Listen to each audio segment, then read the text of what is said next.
Те ще направя да ме виждате по-добре.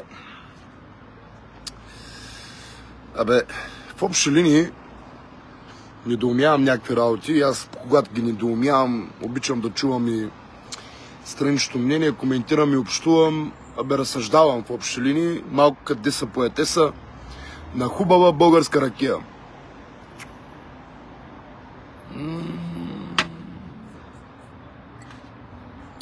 Божественярско. Добър вечер на всички. Събота вечер. Дано добре да гледате злободневието в България. Аз ще се опитам пак, разбира се, малко по-странично мое мнение, пък който както иска да го възприема. Изобщо не ми пука някой от хората, даже които ще коментирам, след малко ще има тая възможност да чуете, да видят какво съм говорил и съм казал. И стоя плътно за думите си, да бъде ясно. Току-що, както сте чули добре, имало е заседание на Окръжен съд Велико Търново и петимата задържани: Найден Найденов, за който сме ви говорили немалко, Мирослав Пашов Пашата, Емил Йорданов Емил Черния, Милен Петров Мимо и датския гражданин Карстен нещо си,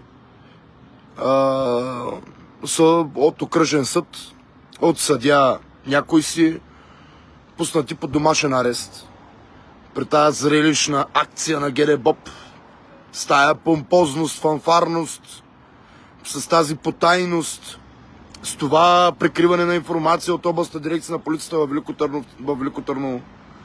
Изобщо с всичките действия, с които българското правосъдие подходи спрямо това да доказва истината за деянията на някакви хора, беше така, имаше своя ефект последните 24 часа. И от преди 20 минути, 30 минути, аз си пиша и с някакви хора, които са истински журналисти, не като мене фалшиви, които просто са възхитени от поредния акт на българското правосъдие, което говори за няколко неща. Обявявам, че да, пуснати са под домашен арест, като някои от вас дори не знаят за какво става въпрос. Сега ще ви обясня какъв е процесуалният ред. Днеска гледа се на ниво Окръжен съд, защото става въпрос за организирана престъпна група. Затова се гледа на ниво Окръжен съд, там се гледат тежките деяния според административното разпределение и деление на конкретните области. Ако не знаете каква е иерархията и степенуването в правосъдието, това е районен съд, после минавате на окръжен, подир малко на апелативен, накрая на касационен. Като, когато става въпрос за тежките деяния, вървиме от нивото на компетенция на прокуратурата, в случая окръжен, минаваме на апелативен и до там приключва в случая въззивната част на обжалване на мерки за неотклонение в случая на въпросните господа, които ще трябва да изчакат протеста на прокуратурата в следствения арест, независимо, че днес има решение, с което е постановено тяхното освобождаване, освен ако съда не е постановил моментално да бъдат освободени. Доколкото знам, не е така. Доколкото знам и доколкото ми е известно, Окръжен съд, по-скоро те ще трябва да изчакат протеста на прокуратурата в следствения арест, който вече апелативен съд, Окръжен съд трябва в днескашното си преди малкашно заседание да е определил дата, час за дело въззивно в апелативен съд, в което вече апелативен съд, като се произнесе, решението е окончателно и прокуратурата не подлежи на обжалване на решението на съда. Но до този момент, което означава понеделник, вторник най-рано, хората си остават в следствения арест. Поне доколкото ми е известно според решението на съда. Там ще чакат протеста. Оттам насетне, това е самия естествен ред. Адвокатите на Емил Йорданов. На Емил Йорданов адвоката е адвокатката на Паскал, контрабандиста, адвокат Галя Гълъбова и Венцислав Фоти, както на Мирослав Пашов, на Найден Найденов, на датския гражданин и на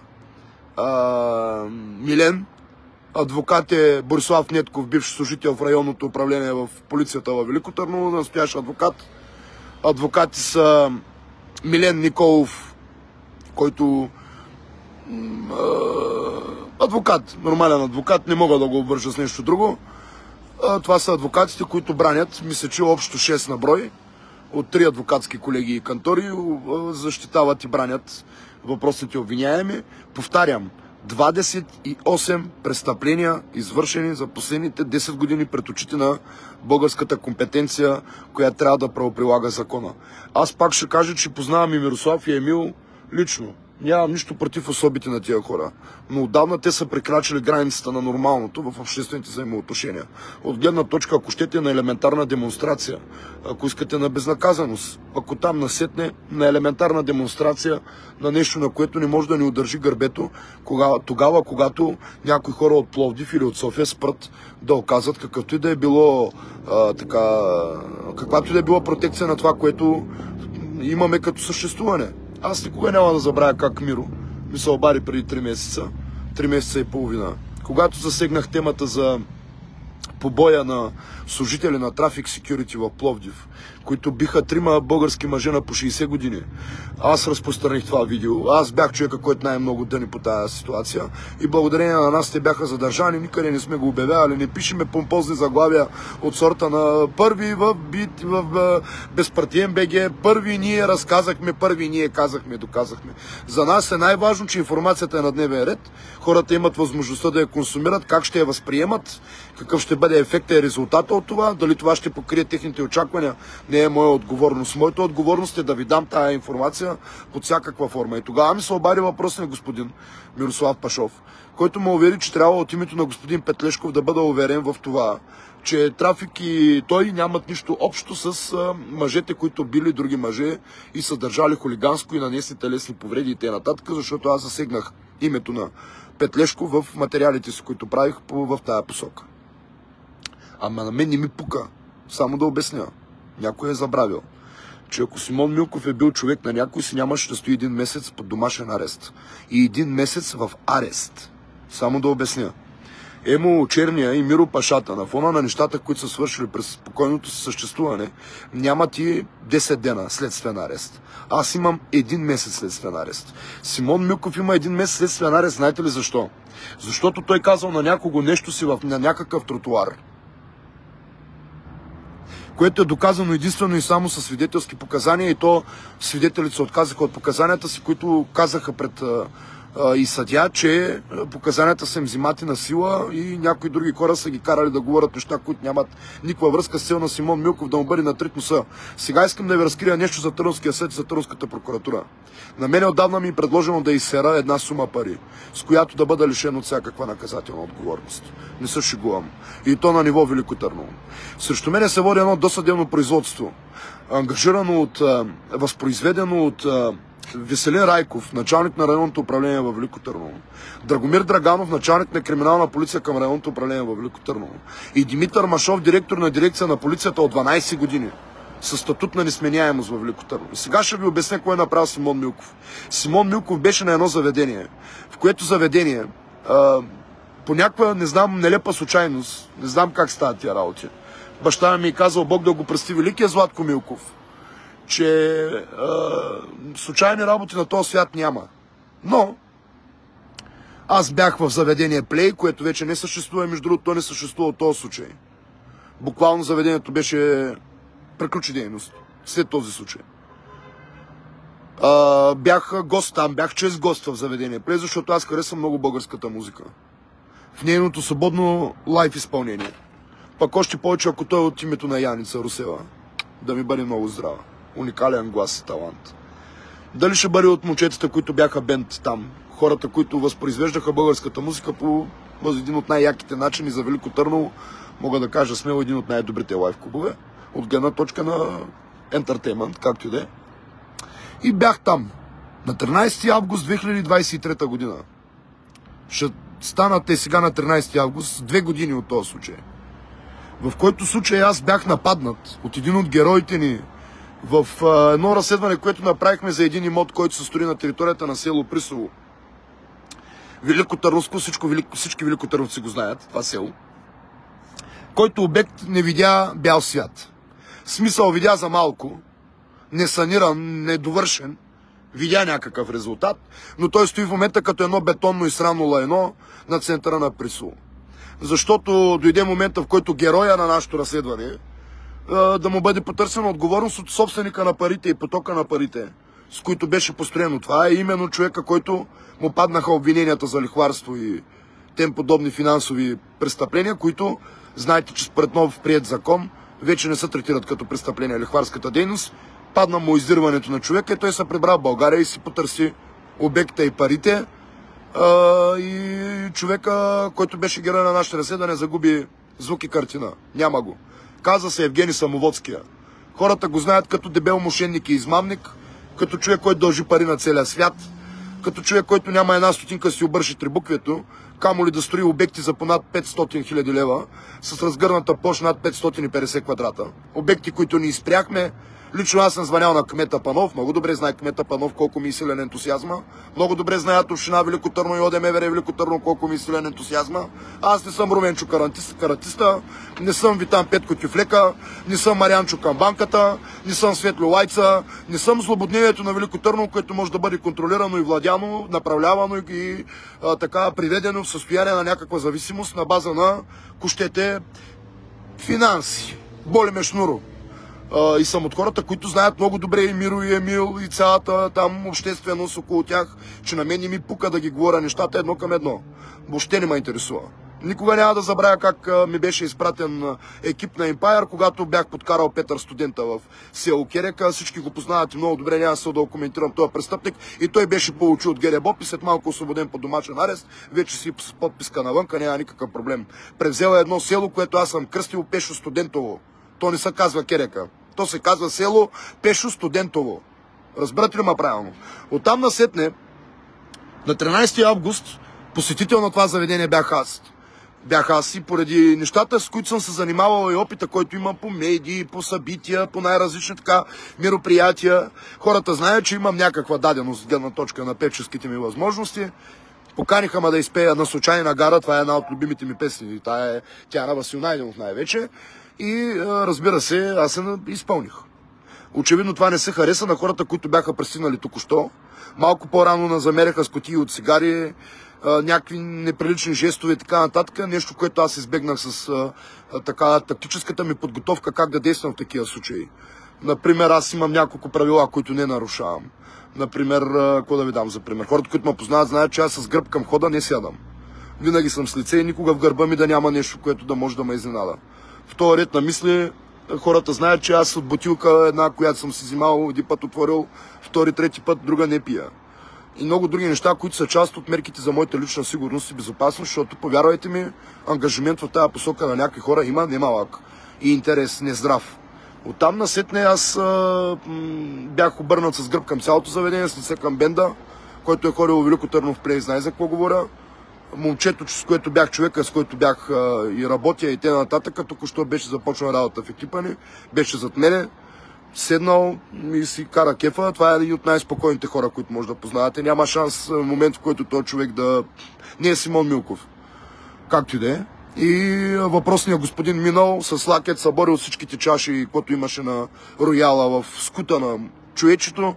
И аз пея, аз не разбирам какво се случва. Въртял се зад мене, покрай мене, после от клипове, от снимки разбирам, от персонала разбирам кой е станал аджаба. Приключи песента, обръщам се, поглеждам го човечето, какво става, стои в една поза така замръзнала. Ми нищо, мина и ми сипа всичките чаши в това. Ай, стая да си ходим, викам, взимах си нещата, извиках персонала, там екипа, сервитьорката, платих си и поживо, поздраво, само че докато се обърна и сложа жилетката на рамото, бях посрещнат от тупаници. На главата ми бяха скочили 4-5 мъже на по 40-50-60 години и те нататък. Както и да е, успяхме да овладеем в някаква степен положението, колко да не ви се вярва, нека да не се справи с 4-50-60 годишни мъже и един охранител, който не спря конфликта, ами дойде да помага на конфликта, не знам, както и да е. Набързо излязохме навънка и те нататък, няма ви възпроизвеждам всичко. Да, при събарянето моето от страна на един от сподвижниците на тия, които днес гледаха мярките за неотклонение. Той го има на снимки, който твърди, че бил на мушка, не знам си какво. Заедно с въпросния господин Самоводския, скачайки ми на врата, се получава едно падане на сандвич. Не знам някой дали ме разбира. Един от тази ми страна, другия от тази ми страна. Един ме фанал през корема, другия ме фанал за врата и падаме заедно на обратно. при съборени чаши, шишета и каквото пожелаете. Няма никакво значение. Нищо от това, което някои възпроизвеждат като истина, не е вярно, разбира се. Съвсем спокойно може да се проверят бюлетините от тази дата и да видите, че няма такава работа.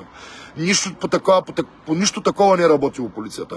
Даже въпросните са се опитали да предложат фалшиви медицински, които на тройна съдебна медицинска експертиза в София са оказали, че лъжат. Не знам, защо прокуратурата обаче не има ангажирана наказателна отговорност прямо това, защото са се опитали под някаква форма да ме набедят неща, които не са както да е. Излизаме навънка, подавам сигнал лично аз на 112, разказвам цялата история.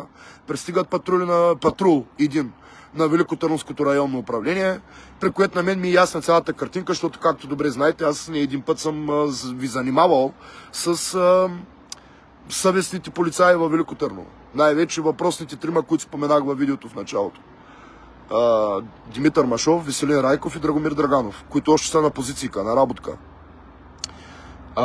При което аз бях замолен от въпросните полицейски служители, при положение, че установиха и двете страни. И господин беше качен в патрулката и закаран в районното управление. Нас помолиха доброволно, ако можем, да отидем да съдействаме в 5 часа сутринта, независимо, че сме нападнати, че не знам си какво си. И му казах на полицая: човек, много добре ме познаваш. Дай по-добре да се прибера, да варя да спя, да си почина малко от цялата глупост и простотия. И утре на свеж акъл, ако ще да е след 5-6 часа, в 11, 12, в 2, 30 обяд, кажете, ще дойда, няма никакъв проблем, който има колкото време е необходимо на малко по-свеж акъл да ви обърна внимание. Защо е необходимо сега да става? Не, сега ние сме уведомили колегата, той пътува и идва. Пътува и идва 3 часа. Не се шегувам. Въпросният господин влезе в районното, постоя си по офиси с милиционерите, викаха му линейка, не знам си какво му викаха, не знам защо му викаха, прави се надръсми шапката и стана и си замина. Ние стояхме там до 11 часа на обяд. Заклевам се. При което какво правят въпросите господа? Аз съм звънял по вечерта и на двамата едновременно, и на Машов, и на Райков. И на двамата имам телефоните. Да ги питам: ти нормално ли е? Да не говорим, че през останалото време, една година назад, аз 3 пъти съм подал сигнал срещу той, че се опитва под някаква форма да ми навреди. Дали на имущество, дали на мене самия, дали на някакви хора около мене, няма никакво значение.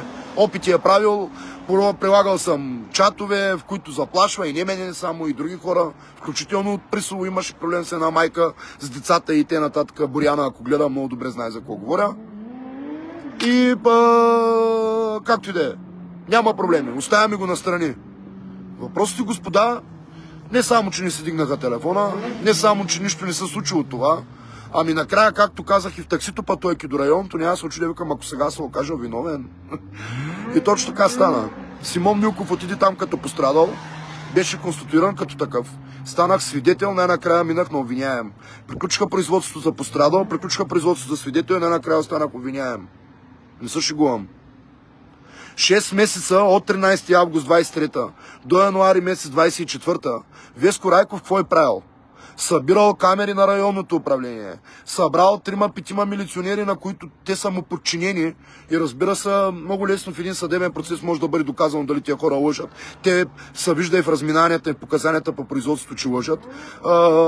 Дали нещата, които са възприели, са ги възприели, да не говорим, че те не са били там, Райков и Машов и Драганов. Но за какво ми е повдигнато обвинение? Че аз на 13 август сутринта, рано сутринта, с моите хулигански действия и дързост, съм бил чакайте сега, не знам, то е хулиганство с особена дързост и цинизъм за това, че съм казал Машов, Райков и Драганов да дойдат в районното управление, да му направят по една свирка на Евгений Самоводския. Ето, едно към едно ви го казвам. Какво се води като не се шегувам. 21 век, бялата правова цивилизована България. Не се шегувам. Абсолютно едно към едно ви го обяснявам.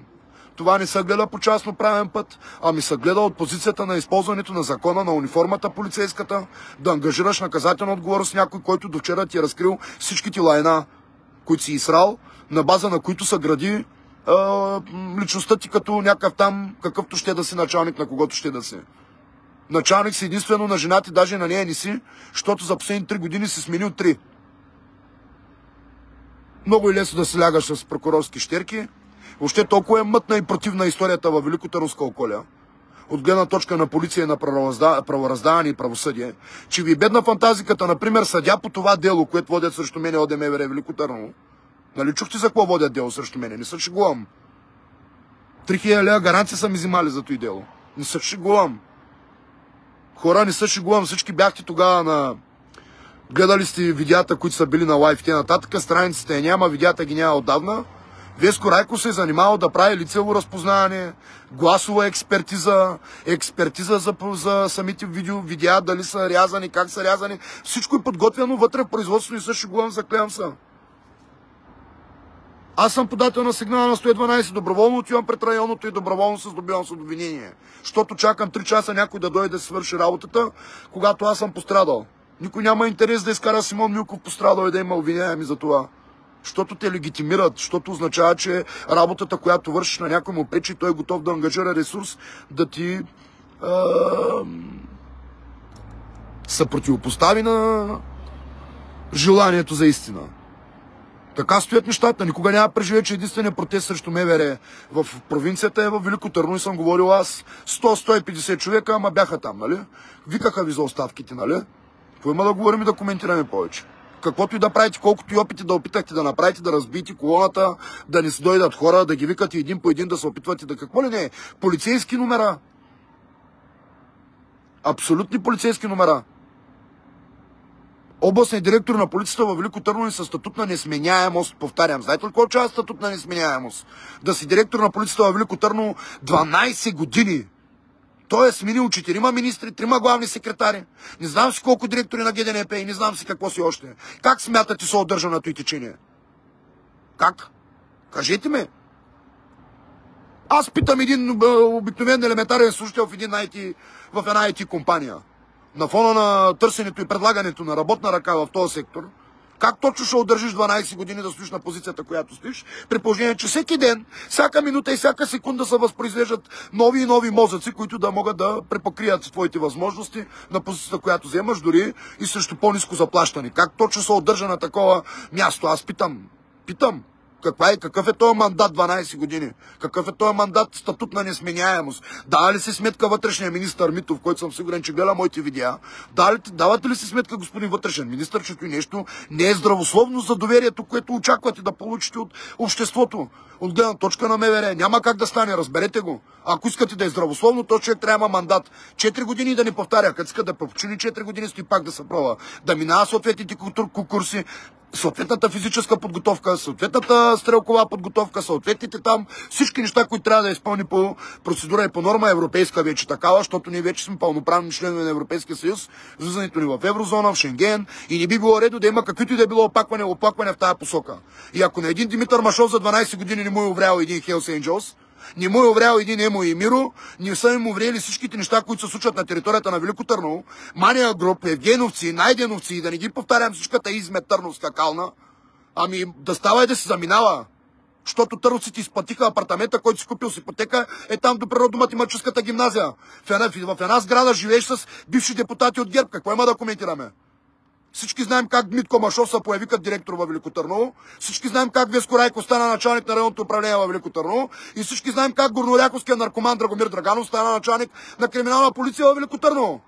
Наркомансието и мога да извадя поне 10 човека, които да кажат как са взимали наркотици с тебе. И сега, докато изпълняваш функцията служител на криминална полиция, началник на отдел криминална полиция в районното управление, ще ти го докажа в съдебния процес.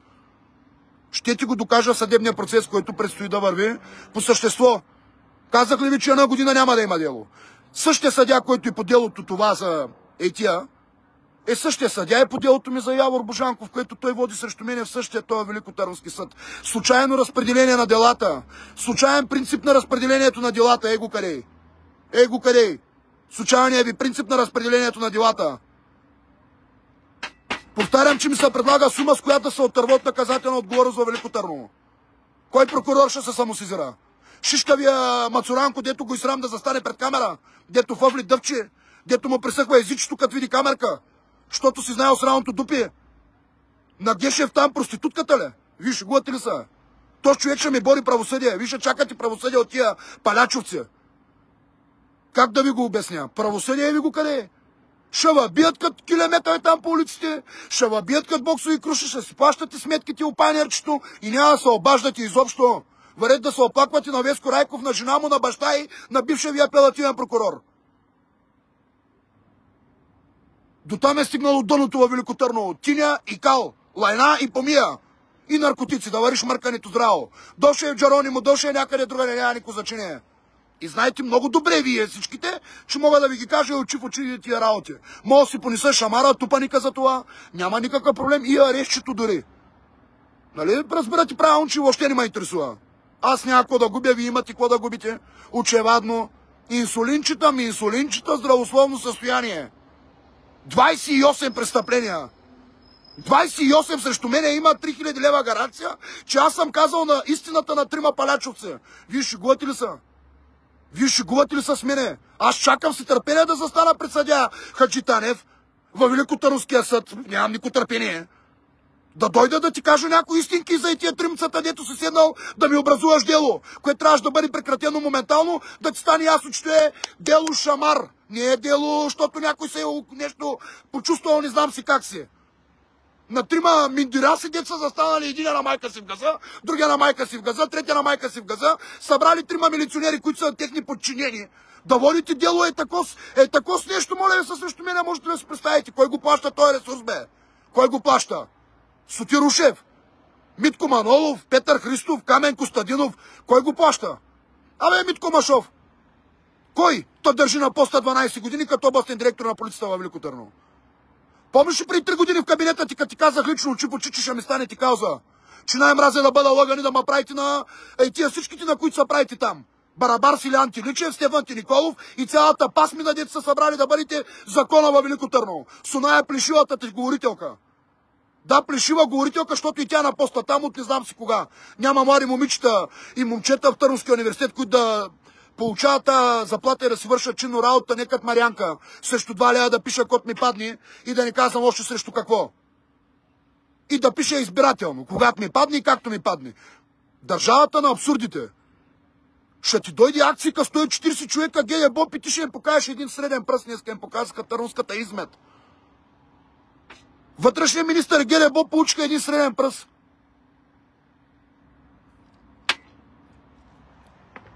Кой е естествен наследник на Николай Брайнов във Велико Търново? Ще кажете ли кой е нотариуса във Велико Търново? Кой?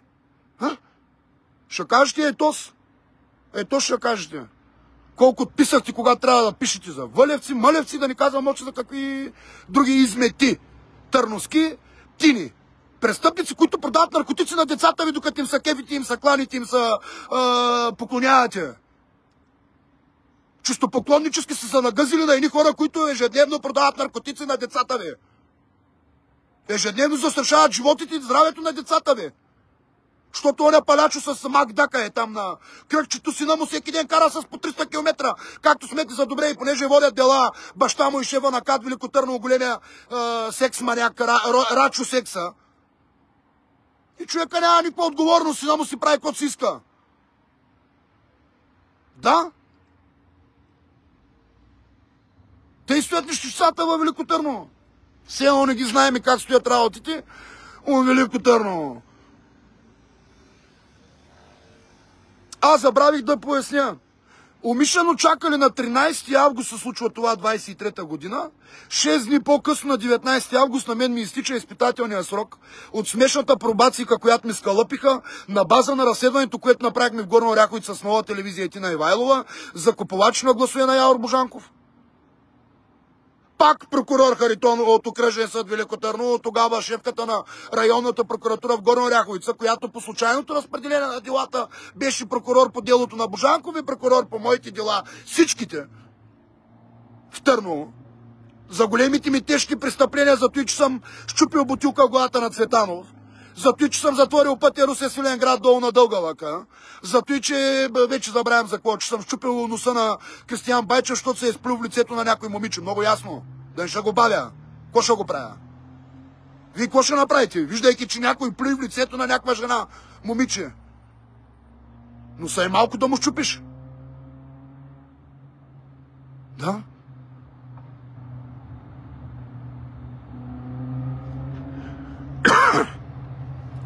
Ама не са ли съм се страхувал и притеснявал от какво, бе, да им кажа истината на туморите на Велико Търново, 10 човека, дето на Ахмат там, са се взимали на база на някакво подаяние обществено от някакви хора, които нямат нищо общо с Велико Търново и си мислят, че са богопомазани. Не са. Не са. Знам им началниците, знам на кой да се обаря. Утре Емо и Миро, като ми се обаря, знам къде е звънна в София и да си оправя проблема. Казвам ми го едно към едно. Те стоят нещата в България. Не, че имам проблем някакъв. Защото нещата могат да им ги заявя едно към едно и в очите. Това е самата истина. Само те може да си мислят да живеят някаква химерна реалност и действителност, че са някакви бизнесмени или не знам какви трябва да се определят. Сигурно в някаква степен има бизнес в цялата работа, но той не е по буквата и по смисъла на закона, който да е нещо, да не е противоправно действие. Няма такъв вариант, бе. Аз познавам Вучка, на 81 години и Вучка не е станала милионерка, не знам, без противоправни действия. Бачкала цял живот, правила там, строила, каквато да е Вучка, бачкала, бе, на 81 години, 430 лева пенсийка. Къде са тези 300 страници имоти, къде са тези милиони, пари, обвинения, пране на пари, дъра, бъра, сточа, дъра? Няма. Няма. Живей си там 100 годишната къщичка, айди. Единствената, която пеше студента, не е купил още. Да. Толкова е грозна картинката. И сте седнали, някои търновци в мене да ангажират и... Не, след това видео и към вас, търновци. Продължавате да си ходите по джакчи, по пайнерчи, да си ходите по кафенца, да си пушите наргиленца, да си шляпате буклуци, да си шмъркате наркотиците. Нямам никакъв проблем, бе. Разбирате ли? Въобще не ме интересува. Ако искате си лягайте с свети, с водници, попотници, въобще не ми пука. Ако искате отидете, наведете се, поклонете се, оближете, лапнете. 5 пари не давам. Разбирате ли кого ще носите на... където пожелаете? Аз няма да мълча, когато става въпрос за това, защото Велико Търново отдавна не е велико и то е точно заради тези неща. Разбирате ли? Че той туриста идва, влиза за 3 дни в града, посещава конкретни забележителности. Тук там ще почерпи малко от нашия нрав и табят и довиждане. Но ние, хората, които сме под някаква форма обвързани с територията България, живееме с това злободневие. Доли ще е до днеска, до утре, до когато не има. Няма никакво значение. След нас следващите. Те ще живеят с поколението, което остават точно тия, които вие, с безразличието си, мълчанието си, апатията си, навряната глава в гъс, сте оставили да оставят след себе си. И да, елементарно е. Значи Симон Милков може да бъде извернат от обществото, защото ви казва нещата мотамо, но натам на другите ще отим да се кланим, да се покланям и да им носим и елеците дори. Разбирате ли за какво ви говоря, за каква тъпотия ви говоря? Но такова ни обществото цяла България. Крива работа. Аз му казвам, че този го лъже и че никакви дивиденти няма да има, никакъв акционер, не е в никакво акционерно дружество, никакъв инвеститор, никакви 2 лева. Абе, я си гледа работа, ти си човек на Пеевски. Пеевски ми е платил специално, викам да дойда да ти го кажат, или бе, глупак. Човек, който познавам от 20 години. От 20 години му казваме, пич, лъжата, бе. Би си майката, бе. Ти ли ще ми каже, че ме лъжат? Ти си човек на Пеевски. И аз ако бях човек на Пеевски, щях ли да седя 30 дена някъде под ключ? Повтарям за какво стоях. За тротуарни екземи. Там съм спрял някой на пътя, казал съм му, би си майката, той ми казал, и ти си би майката. И с разликата, че аз останах 30 дни някъде си, за назидание. Някакви хора с 28 обвинения в домашно рече. Айде! На здраве за окръжен съд Велико Търново. На здраве за прокурорите в Търново. За областната дирекция на полицията и нататък, че ми приседни. Ракета хубава. На здраве.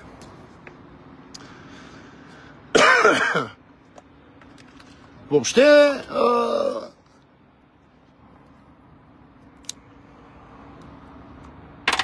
коментар нямам. Деца вика. Бати продънената, издънена, корумпирана държавица. Аз съм бил циничен, вулгарен, не знам си какъв съм бил, знам си какъв съм бил. И що бе, глупако, що ти казвам, че не е пълната с чаша, колкото деца иска да е пълна с ракия, бе, глупак. Не е пълна. Как да ти кажа, че е пълна, като е празна? Как мога канато нещо, че е пълно? Ма ти трябва да вярваш, че е пълно, бе. Вярвай, че е пълно, тя ще се напълни. Някога ще се напълни. Ще дойде мекия меч Величието и копейката, Барабар с Пеевски и Бойко ще тя напълнят. Знаеш га?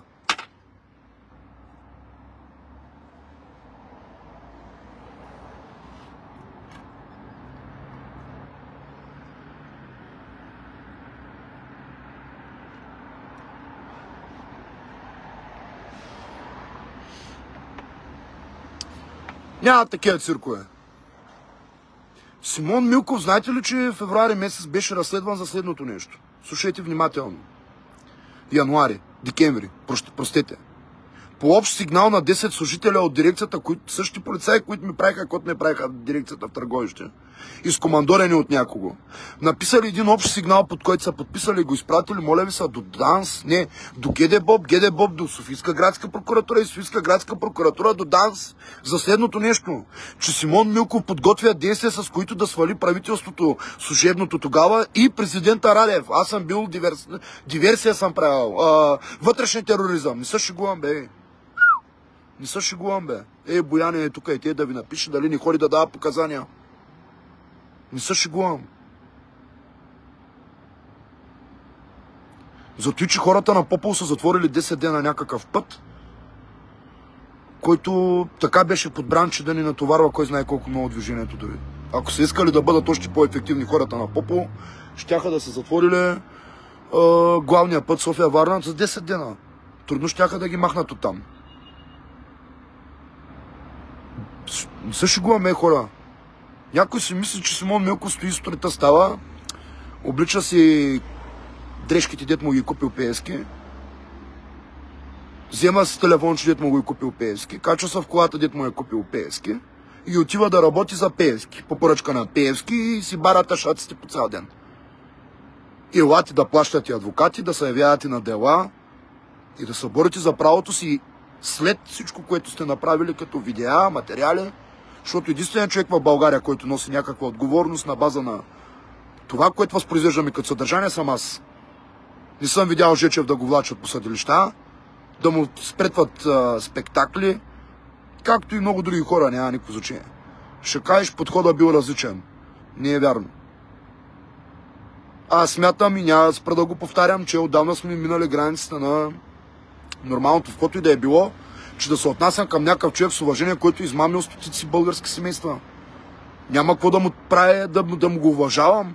Или да се отнасям с уважение към някой, който току-що е проспал състоянието на 16 годишно момиче, което току-що е починало в ръцете му на 16 години, бе. Внучката си, като държиш на 16 години, няма ли ти криво, бе, идиот мръсен. Аз ако съм, внучката ми на 16 години я държа в ръцете си и само ще ми виждам лицето на човека, който съм успял да спася. Ние не сме богове. Много удобно оправдание.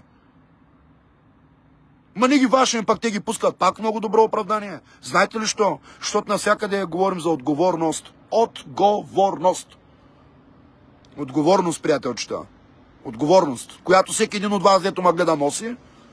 За кичо на ревера си. И когато иде на него, ще му бъде потърсена. И нямаш никакъв инструмент, с който да противодействаш на това, колкото и невинен да се чувстваш. Дори в едно нормално шофиране на пътя, в което дори си с колан и спазваш всякакъв ред и благоприличие, двама полицаи казват, че не, ти не спазваш всякакъв ред и благоприличие. Ходи доказа и майка си. Какво ще докажеш? В дълбоката държава Шиманистан. Какво ще докажеш?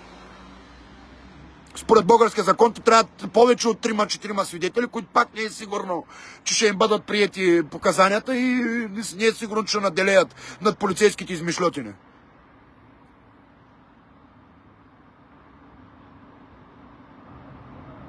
Ходиш си по пътя, става ти нещо, търсиш спешна помощ, идват ти двама глупака с една детска линейка и накрая майка ти идва и те взима в ковчег. Излизаш на заведение, сядаш там на масата, ядеш и пиеш и някакво келеме минава през тебе с 100 км в час. И ти завинаги никога повече просто ти спира звука и картината. Качва се Иланка Богомилова в някаква кола, някакъв байхо и престъпник я вози, който не иска да си признае, че е возил. Да се прави на не знам си какъв и на големия подкотрошач. Попилява я в някакъв стълб, тя остава единствената оцелява, той не само, че ни помага, става и се заминава. Тя оцелява някак си, стига до болницата някак си. Не само, че никой не я спасява, ами че Те спокойно и шият ни 12 мм раничка 3 часа, 45 минути, според видеозаписите.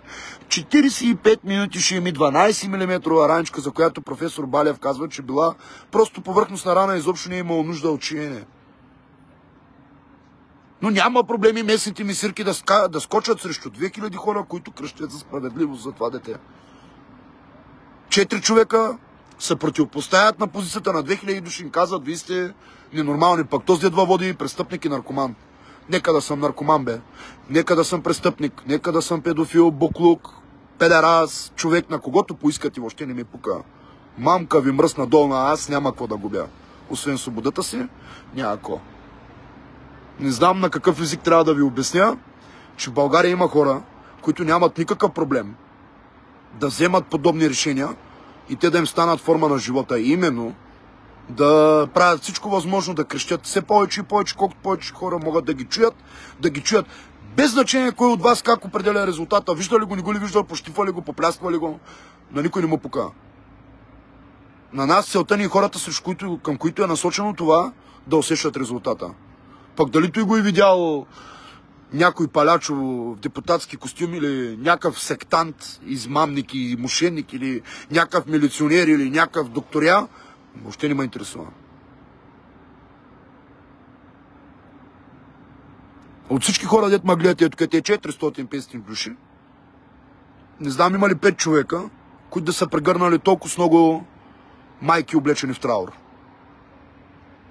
Колко от вас 500 човека са били на толкова погребения, на колкото съм бил аз, сигурно кмета на Велико Търново, за всичките си мандати не е бил на толкова погребения. За цялото съществуване. Не, че той нямат своите лични загуби, доста добре го познавам. Вечна им памет на всички хора, които сме загубили. Но ви давам проста социология. На база на 98% неодобрение и 35% одобрение. То чак то няма логика. То 9 и 3 като събереш прави 12, не прави 10. Но нищо. Той българина се води. За кот му пуснат, както му пуснат. Сложил кипенците на периферията и въобще не го интересува. То няма периферия. Той сам. Сам единствен, достатъчен, самодостатъчен, предоволно. Други хора няма. Не съществуват, докато на тъпия прост българин не му бутнат в газа, в портфейла и евентуално по децата. Чак тогава се жегва. Сеща се, че имало дълбока държава и че той живее в нея. На някои хора по такъв начин им въздейства това, че те с години не могат да ходят като кучето вятър. Също го имам. Толкова си ми е трудно да възприемат, след като пример, давам ви, без да ми се обидят, семейството на Йоана. Бог да я прости, Нели, Поли и Богомил. До ден днешен те не могат да се съферясат 3 години и половина. Викат си му, ти знаеш какво беше, бе? Знаеш какво щастие, бе? Красиви момичета, факт, и двете. Красиви дъщери, голяма любов между тях, семейство, бизнес. Върват нещата. И в един момент, дум! Някой решава и ти отнема щастието, хубавичкото и готянкото. И ти се превръщаш в роб на собственото съществуване, бе. Да отвоюваш правата си, да отвоюваш справедливост за детето си, да изчистиш паметта на детето си, ако щеш дори. Ам че съжалявам. Как искате да бъда ко беше? Културен, интелигентен, нормално да се изразявам, си подбирам думичките, да внимавам да не обидя и оклевите някого.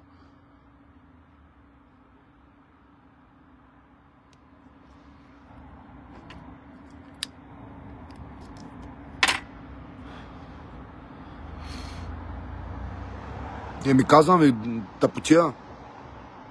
И не съм провокиран само от това тази вечер. Просто те се насъбирват. Наистина. Казвам ви честно. Някакви хора, като дойде момента да носят отговорност, се крият зад имунитети. Други хора, като дойде момента да носят отговорност, се провесват на стълбовете на далекопроводите на Цариградско шосе в униформа.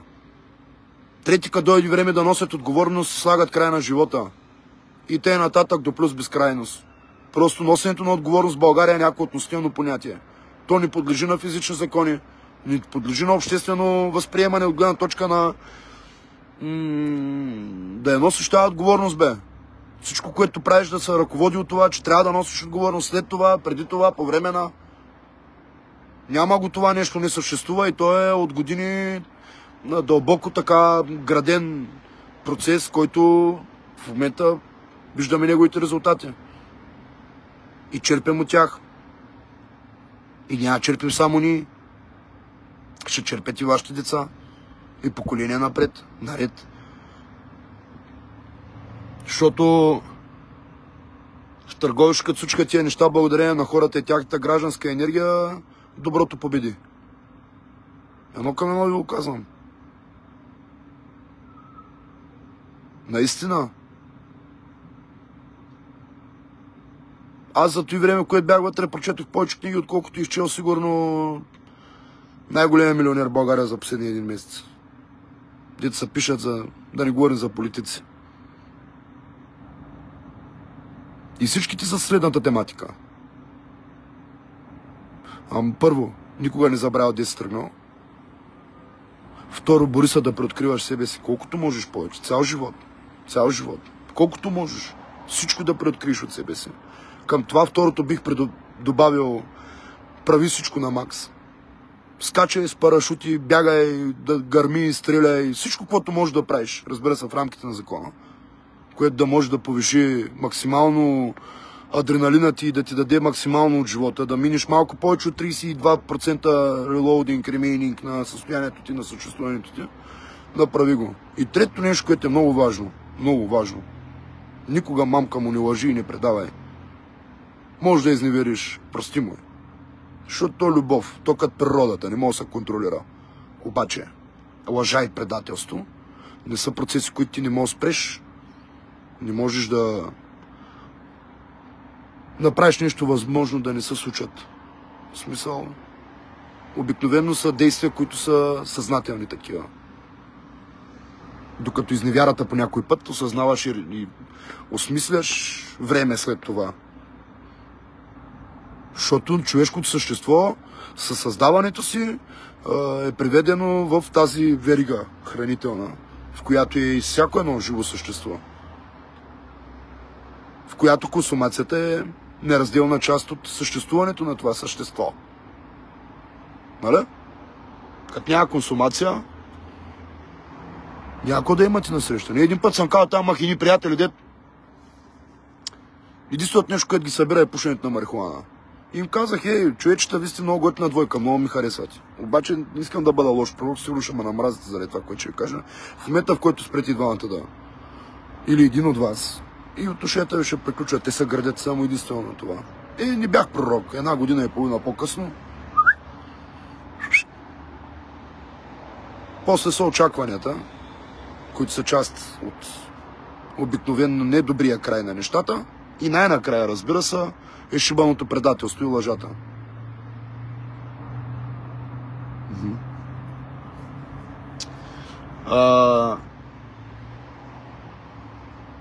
Тото, даже Семо Камено сме си приказвали и с много други хора на тема. Примерно, аз задавах един въпрос на Тото, като дойде при мен на Арбанаси. Там прави предаването, в което аз участвах. Аз му бях домакин. Помните, преди 4 години, няма значение 5. И го попитах, добре, пич, защо не ходиш на... Беше писал някой, бях му ставили форма за писане на коментари, някой беше написал коментар под формата на въпрос, защо Тото не ходи в населеното място, откъдето е, от Враца, защо не си ходи там и не участва в инициативите и културните събития на общината, примерно, или там по някакви благотворителни концерти, по които го канят. Със Семо Камено същите неща сме си говорили, с много други хора. Единственият човек, който говори за родното си място, макар и аз да съм роден в Карлово, осиновен в Дебелец и отраснал и живял в Велико Търново, аз си го нося града в себе си. Не случайно тук са конниците от самия революционния централен комитет и някъде след малко е тук вляво или вдясно, ще разбера къде ще бъде. Една от двете ще бъдат Златко Милков и Левски. Да.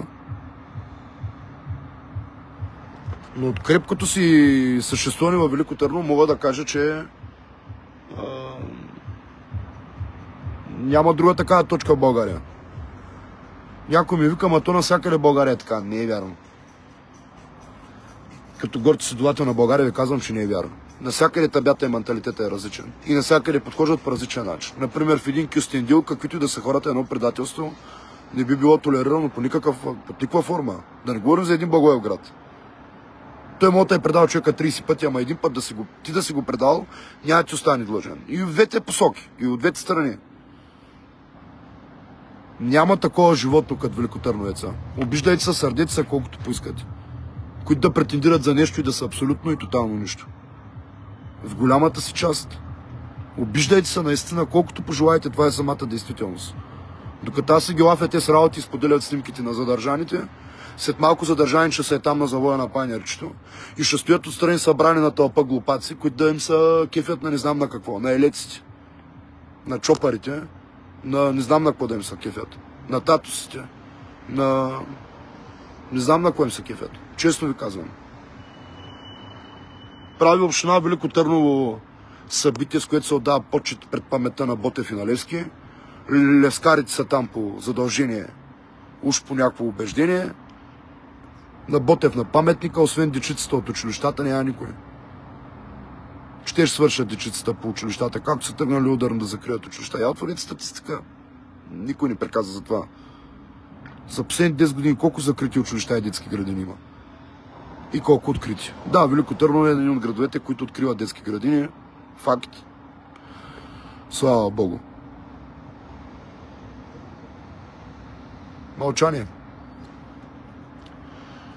На здраве да им бъдете здравечки, съботка, колко часа, вижте колко часа, дано да едете и да пиете някъде, да се забавлявате.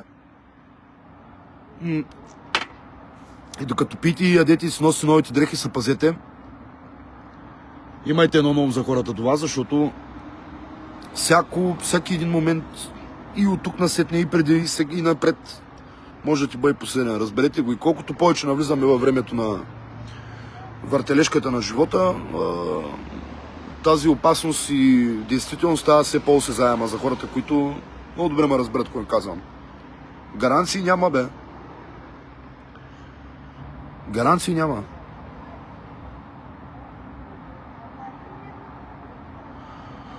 Такова е положението. Дано сте ме разбрали правилно. Страх от престъпници и бокуци нямам. От местни феодали също. Единственият респект, който имам под формата на страх, е смъртта. Нищо друго. Ма нищо друго. И е редно всеки да има респект към смъртта, защото тя е недвусмислена. Няма оговорки, ултиматуми, корупция, няма, не можеш да си я купиш. Да я отложиш, да й кажеш, чакай малко, след малко, утре, в други ден, път вземи тези пари, след една година, няма ни на момента, спира тока, картината, звука и чао, пак ти си бил кой? Мочерния, Миро Пашата, Симон Милков, някой си. Чао, довиждане, до нови срещи, мерси. Нали Камен Костадинов беше, вечна му памет, нищо лично към никой. И Петър Христов също. Нали? И много други хора. Така ще е и с Сотирушев, и с много други хора. Какво има да го коментираме? За някои от търновци, които не знаете, да, в момента човека, който се опитва да овладее позициите на Камен и на Петър, вечна ми памет, е Сотирушев и той така стабилно, успешно успява последно време това да се случи. Битка има там някаква. Очевидно и това, което случи с Пашата и с Черния, е битка някаква между тези две лобита, които се опитват да се настанят в Търново. Има и други водевилни фигури, които няма да я коментирам, няма никакво значение. Не са фактор. Нищо, че те си мисля, че са някакъв фактор. Но не случайно Даниел Панов, моите уважения към те, Дидо, нито един път не си поискал да застанеш пред нашата камера в едно откровено интервю, когато и да съм те поканил за това. Ти винаги се правиш на дръж ми шапката, заместник кмета, не знам си кой си, не можело утре, в други ден, другия месец, след 2 месеца, след 5 месеца, не знам си кога си. Дай нататъка, по-нататъка, сега не мога и те на те. И колкото да не ви се иска да го възприемете, да го признаете, Симон Милков в Търново, дори да ма няма една година, не съм идвал в Търново. Идвам да видя Вучка и се заминавам. Много набързичко. Герка и Никифорчо са ми свидетеля. Да сте ми много здравички. Идвам набързичко, виждам Вучка и чао. Да, единственото нещо, за което звънях на кмета, Даниел Панов, това беше последния път, който го чух преди една година и малко. Вучка я бяха приели в кардиологията в Велико Търново и се обадих и казах просто, ако може да звънне на... Защото мъже на шефката на кардиологията, интензивната, съм го снимал там в един от материалите си за телковите. И помолих просто да, нали, като види Тире Милкова, ако може да ни, нали, така подхождаме с необходимото неуважение, още повече тя е бивш медицински работник, просто помолих да внимават, да положат необходимото, което трябва, нищо повече или по-малко от всеки друг пациент, и това е. И се обадих да помоля кученцето да е с нея, защото то няма как да не е с нея. То ако го няма да е с нея, и мен да ма нямаше тотал. Не се шегувам, затова помолих, може би единствената отстъпка, която направиха, макар и в интензивно отделение, в необходимите условия, кученцето беше там в краката й. И тя благодарение на това много бързо се стъпа на краката и се възстанови. Както и да е, за което му благодаря. Но господин Панов много добре знае какво случва на територията на Търново и не един път съм говорил, бях и на сесия на общински съвет, явно никой не е чул. Нещата, които постигнахме от гледна точка на мания групи на Пайнер, са изцяло благодарение на нас. Нито община ни помогнала, нито някой друг. Да не говоря пак за Оди МВР. Те пък искат да чуят, да работят по сигнали на Симон Милков, да не са луди. Те стоят нещата. И съвсем скоро Димитър Емашов ще дойде момента и Даниел Панов, в който ще питам и Борисов, и Митов, и Пеевски за директора на полицията във Велико Търново. До кога ще го търпим този директор? Питам аз и отговор чакам. На мен ми дойде до тук, аз съм гражданин на този град. По естествен начин да накупатец. Дали аз ги плащам данъците или Вучка, няма никакво значение. От едно място идат. И то не е малко. Защото сме града с едни от най-скъпите местни данъци и такси. Така че, като такъв, Митко Машов, искаш, не искаш, извън всичко останало, ще трябва да зачиташ мнението на гражданина Симон Милков, пък дол ти харесва, дол не ти харесва, никой не те е карал да ставаш директор на полицията в Търново. Можеш да си стоиш у Самоков, да натискаш пейките пред родната къща и там по този край да се опитваш да се възпроизвеждаш като нещо повече от това, което си в момента. Време и самичък да си наведеш главичката, най-поклоннически да стръгнеш с новия часовник, дето си го купил и там с всички неща, които си направил и срал и те нататъка. Няма да спра да ти бъда шпица в колелото, разбираш ли? Вие с Веско Райков и ония наркоман Горноряховския сте ми кауза. И аз мога да докажа, че той е наркоман. Вие, ако искате, правете дела, преписки, водете сега аудио, видео, 5 пари не давам за вас, ще си понеса всяка отговорност. Ясно ли ти, за разлика от вас, аз мога да нося отговорност. Ако ви можете да носите отговорност, отдавна нямаше си на тия постове и двамата. И двамата. Защото много добре се знаете колко ви е разсипана дирекцията. Единствената причина Машов да е там, както и ти Райков, е партии и политики. Както и това е причината да станете такива, каквито сте. Всички знаем и по коя линия, кой, какво, защо. Обществена тайна, не е необходимо да го доказвам. Сами знаете, че един от адвокатите ми е адвокат Елена Фичерова. Нали? Знаете, че говорител е била по време на кой вътрешен министър. От нея знам, че имало заповед за освобождането на Машов. Да, Митко Машов. Зато и като чучи Елена Фичерова ще влиза по делото. Скалъпеното ти делци на началника ти на районното управление. Деца е престарал с държавен ресурс да търси отговорност от хора, на които не може по друг начин. Не може да ми изпретни някои акции за наркотици. Те и да го кажа. Не мога да дойдат Здравко Драганов от дома и да ми подхвърлят малко пакетчета, спейсбечета, да извикат 3-4 палячовци от същите тия деца задържани и да ми бъдат поемни лица и всичкото да бъде на много добре възпроизведено делци. При конкретно прокурорченци, при конкретен съдийчица и т.н. Не може.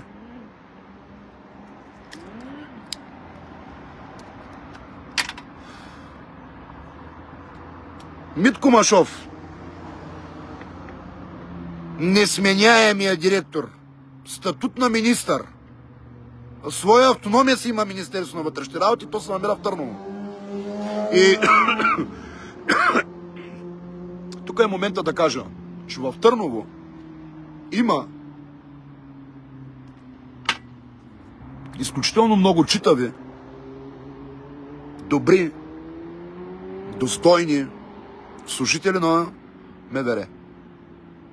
Както в дирекция, така и в КАТ, така и в районно, така и в криминална полиция, така и в пожарна, така и в гражданска защита, Гражданска защита не е подразделение на МВР. Но го причислявам, защото в крайна сметка в такива ситуации работят за абсолютен респект и поклон към всеки един пожарникар и полицейски служител, служител на ЦСМП на болницата, които в времето на пожари тук доскоро бяха ръка за ръка и постигаха резултати, браняха търновци от най-лошото и най-гадното, природните стихии, които никой не може да контролира и корупцията не може да спре. Наистина, респект на всеки един от вас. Знаете, че не един път съм казал, че пожарната е едно от най-достойните неща в МВР на национално ниво. Българските пожарникари. Ако има нещо, заради което българския гражданин търпи, това е в известен смисъл и пожарната. Затова до някъде адмирирах момента, в който ще ги отделят от МВР, си бъдат собствено звено и структура и агенция, която да си знаем и да си ги почитаме и да си имаме доверието в тях, каквото имаме. Може би българската пожарна на фона на правораздавателни, правоохранителни, правоприлагащи органи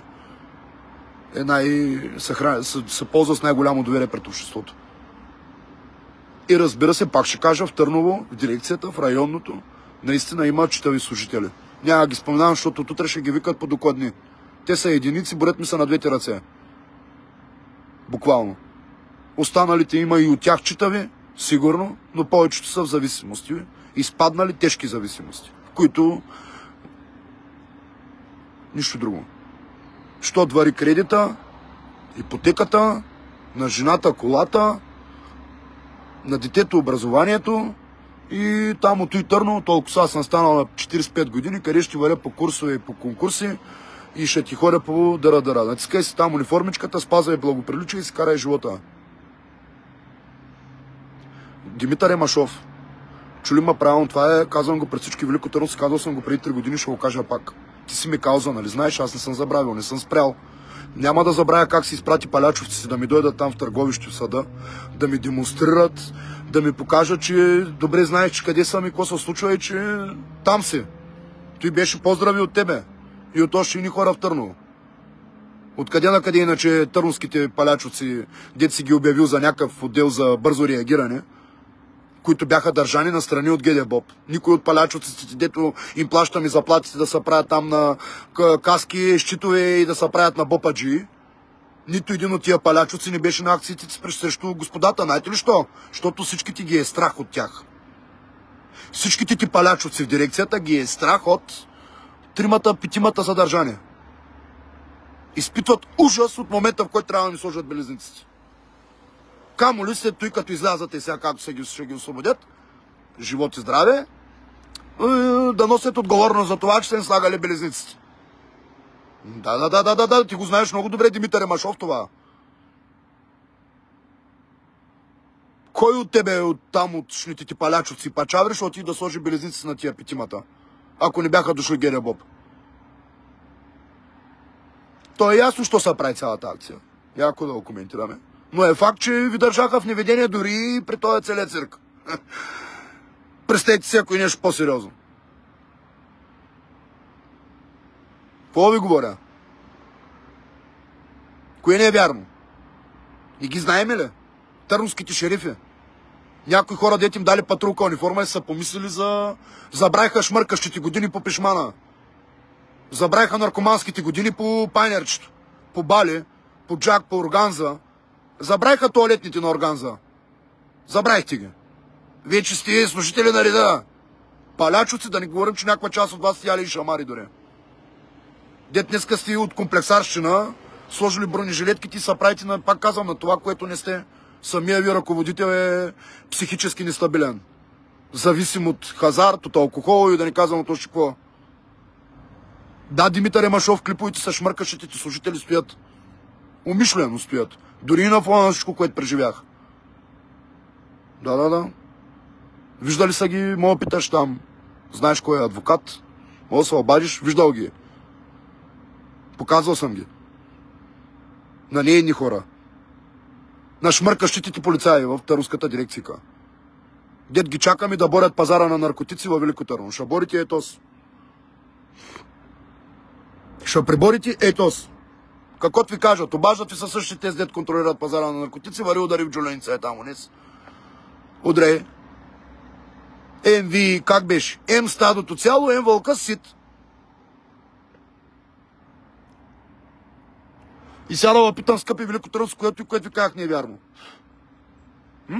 На Розалия Стефанова, на Мина Илиева, на там Здравка Маслянкова, на там как цялата общественост, Марианчето Христова и тем подобни общественички и общественици, ротарите и дарабара. Думите им звучат то некултурно, неинтелигентно, нехигиенично. Какво ще го гледам и ще го коментирам това? Я го чуй как приказва. Ам ще табавя ли? Ще те наричам принцеса при положение, че си пачабра. Разбирате ли какво ни е изпаднало състояние, ни е изпаднало обществото, да ни говори малките градове на какво разчитат? Ще седни някой от тия да напише материал за някой от уния? Вие шегувате ли са? Да не са луди? Няма как да стане. Грозна работа. Дълбоката държавица толкова много мога да ви говоря за нея. Но, помни, те ще приключа видеото, господин Машов, че няма да спра да бъда шпица в пръчка в шпиците ти и твоите и на там подчинените ти глупаци, изпълнители на поръчки, които както виждаш и за онези, и за вас идва ден, в който чао! Просто аз съм човека, вчера го казах на Мартин Георгиев, ето казвам го и на теб, да чуеш добре. Казвам го и на Мартин Георгиев, казвам ти го и на тебе. В момента, в който ти бъдеш изхвърлен от дирекцията във Велико Търново, аз ще дойда с 3 духови оркестъра пред дирекцията и ще дигам банкет. Ще свирят поне 4 часа пред дирекцията. Заклевам се в паметта на баща ми. В момента, в който Димитър Машов бъде изхвърлен от дирекцията във Велико Търново, аз ще дойда там с духов оркестър. Ама с теб трябва да си тръгнат и още няколко човека. Не само ти. Не само ти. Не само ти. Там сте 3-4 пиявички и тумора в тази дирекция, където като ва примахнат и тази дирекция ще почне да работи. Да се случват нещата. Не занимавате с кукушкари и спалячоци, дето съсипват и животите на хората за някакви тъпоти, където няма връзка. Не знам някакво сериозно престъпление да сте разкрили в Търново през последните... Добре, че беше Даниел Панов да ви разкри под палача на пишмана. А пак ние да ви разкрием самоличността му, че да отиде да го арестувате 15 минути след публикацията ми. Знам много добре в колко часа сте го задържали, къде сте го задържали, всичко знам. 15 минути след публикацията ми.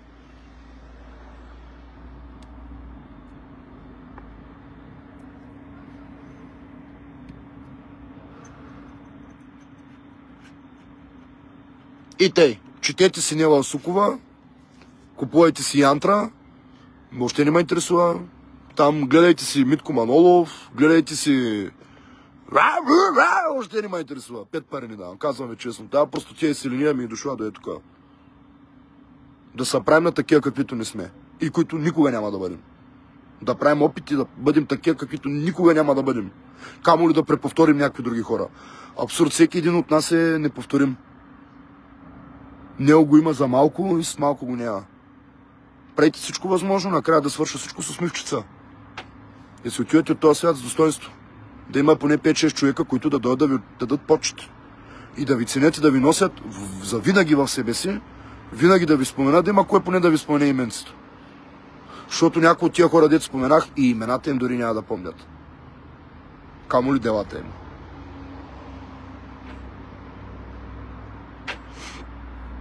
Айде на здраве, бъдете малко по-позитивни. Всичко най-хубаво, нашата маса поздравява вашата маса.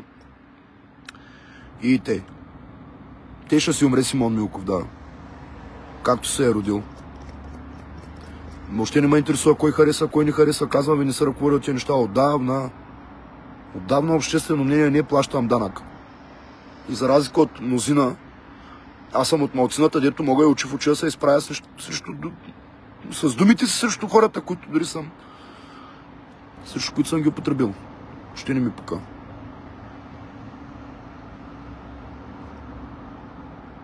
Толкова. Бъдете здрави. Хубава вечер. Гледайте каквото сме качали като видео. Гледайте го и това видео, ако искате. Знайте, че на едномесечна база трият там. Макар че съм получавал скоро известие, че трият. Нищо, да има някакви апдейти на платформата, не знам. Дано да няма. В смисъл, дано да ни трият. Но все пак, бъдете ми здравички. Не бе, това са ачка, знаеш, но и хората. Знаете много добре, че са неща, които съм ви ги говорил не един път. Аз си позволявам много, когато сядаме на маса и знаете много добре, че отделям не малко време да се опитвам да ви говоря за това, макар и да сте по-големи от мене. И Ангел, и Павлета, и много други хора, и Пламен, и Роси, и всичките. Знаете много добре, че сте много по-големи от мене. И не един път съм отделял време и внимание да ви заостря вниманието върху това. Време да ви заостря вниманието върху това. Толкова. Бъдете ми здрави, всичко най-хубаво. Монка също, хората, дето даже си ми звънял. Съжалявам, просто работих някакви неща, монтирах, отделно други неща, подготвяме там по студиото и т.н. Бъдете ми здрави, ще се видим тия дни. Съвсем скоро предстои за мене малко плъцкане в басейнчи в Моренци. Не нашето море. Бъдете ми здрави, всичко най-хубаво желая. Още път казвам и Машове, не забравяй какво съм казал. Наистина. Никога няма да ви простя тия тъпоти, които ми спретнахте тук с Райковче. И помни ми думата, че ще съборя до последното заседание в това дело. Да. Няма да ви остана длъжен. Грам. Всички необходими свидетели, доказателства в тази посока ги има. И нямам търпение да тръгне делото по същество. Не само, че няма да си плащам, нямам търпение да тръгне делото по същество. И ще го кажа и пред уважаемия съд, ако трябва. Кой, къде, какво ми е предложил за вас да приключи делото. С било важно Симон Милков да бъде осъден. Никой друго нищо не го интересувал. Без значение дали ще бъде в затвор или не. Просто се водил, че съм осъден. Може да се представите в каква зависимост се опитват някои хора да ме преведат. Няма да ви се получи номера. Казвам ви го едно към едно. Да? Ефектът при вас е първоначален, какъвто беше при мене декември месец, такъв е и тук днеска. С нощи, вчера, утре, до вечера, няма никакво значение. Токс. Наистина, бъдете ми здрави, хубава вечер. Влизайте хората, които сте тук в Patreon, които качваме да гледате. YouTube, споделете и сайта www.bezpartien.bg. Благодаря ви, сърчица. Бъдете ми много здрави. Гледайте, ако пускате и цялото интервю в Дарик, което направихме. Ще тръгнат сега и епизодите на битката на поколенията с Благо Димитров. Имах честта да стоя на една маса с обичаната и от мен и любима моя актриса и човек на българското кино и на театър, Алекс Сърчаджиева, и майка е вечна и памет, и съпруга е вечна му памет, Иван Ласки, знаете, Пепа Николова и т.н. Ще гледате, ще бъде интересно, сигурен съм да видите как размазах Диона и Спашчо. Бъдете ми здрави, всичко най-хубаво желая, хубава вечер.